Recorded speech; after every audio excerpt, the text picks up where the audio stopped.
1. Hallo, my naam is Anja Smit en vandag gaan ek vir julle die spysverteringsstelsel verduidelik. Eerstens begin ons by die mond. Dit is waar die kos ingeneem word en fyn gekousel word. Daarna word die kos deur die slukdarm, gaan die kos deur die slukdarm af en loop al die pad tot by die maag. In die maag word die kos verder verteer.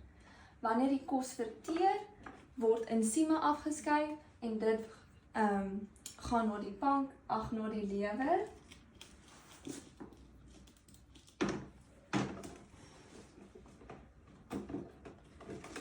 Die pankreas en die galblaas.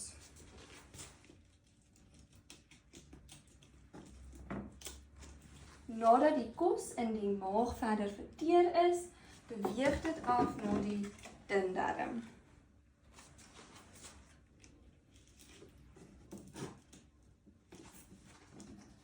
In die dundarm word vind vertering verder plaas en nadat dit plaasgevind het, word die gifstowwe en die res van die voedingswaarde wat nie gebruik word nie, na die dikdarm toe gestuur, wat dan later as afskeiding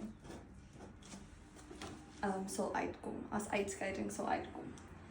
Dus het ek ook die hart en die longe, wat onder die slukdarm is, agter al die organe. Die longe is bo en die rib, die kas, beskerm die res van die longe en die hart is hier so in die middel.